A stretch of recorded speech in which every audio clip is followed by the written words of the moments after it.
She is the grand dame of musical theatre and oozes charm, warmth and wisdom, so it should come as no surprise that when a king or queen need a confidant, then Elaine Paige has a starring role.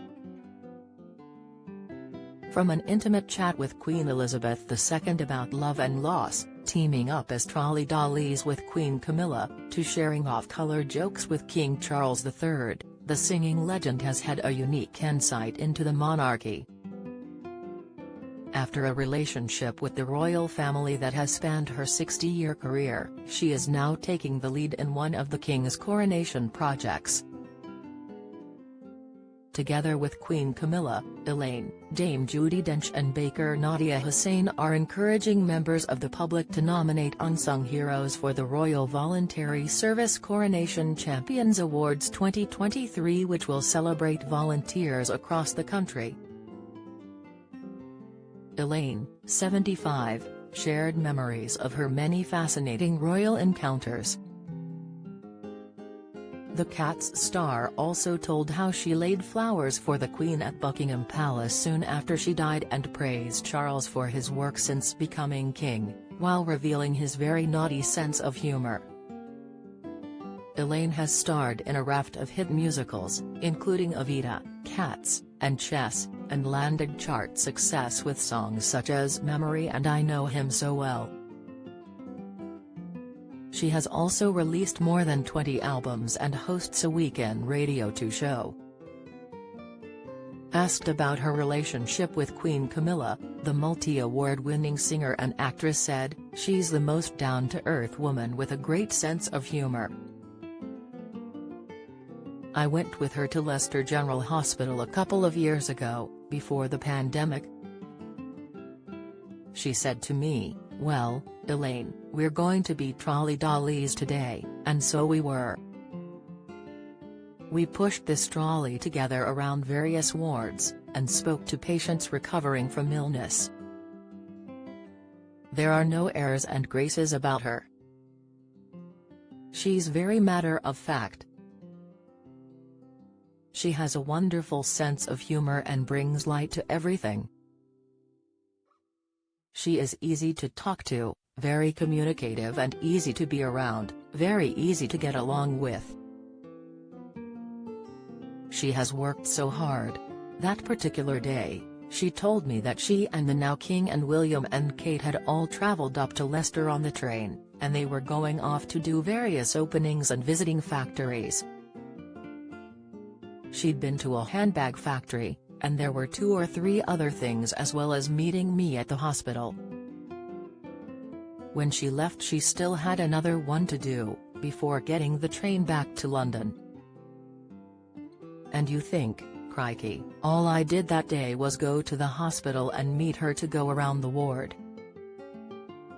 She continued, "I'm involved with the Coronation Champions Awards, which are a great idea.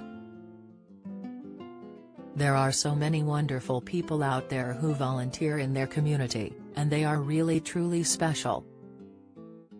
I call them the angels. The angels of life. I don't know what we would do without them. They are the glue that holds communities together." In 2002, the late Queen lost her sister Princess Margaret, followed by the Queen Mother 6 weeks later. Elaine, who was appointed OBE in 1985, had written her a letter of condolence and saw her not long after. "She was just absolutely unique. I had the great good fortune to meet her on several occasions. She was revered across the world, not for her longevity but because we all knew that she was balanced and fair-minded, and wise. She must have been through I don't know how many prime ministers and been queen for so many years. We all held her up, quite rightly, as a role model, and she certainly was. I was presented to her at the Royal Academy of Art at one of their summer exhibitions. The equerry came up to me and said they'd like to present me to her. I thought, oh, my gosh, I've had a couple of glasses of champagne. Anyway, I met her, and it was not long after she'd lost her sister as well as her mother, and I had written a condolence letter to her. I said in the letter, no matter how old your mother is, the loss of one's mother is always a bit of a wrench and would take some getting over. I knew exactly how she must be feeling because I had not long lost my mother. It was a moment in my life. It changes your life completely because you have to grow up. And so I was presented to her and she thanked me so much for the letter. We talked about the fact that no matter how long you've had your mother, how awful it is to lose them. I was about to sing for the Queen Mother at Windsor Castle before she passed away, but it was postponed and cancelled. So there the Queen was, and I, standing in the summer exhibition, and she was apologizing to me for the fact that they had to postpone it. She said, I can assure you it's a postponement. We haven't cancelled it. I really want you to come and sing for the family, it will be wonderful. So we will be back in touch to reschedule. It was a real conversation. She had this wonderful way of connecting with you in a real way, even though she was the Queen.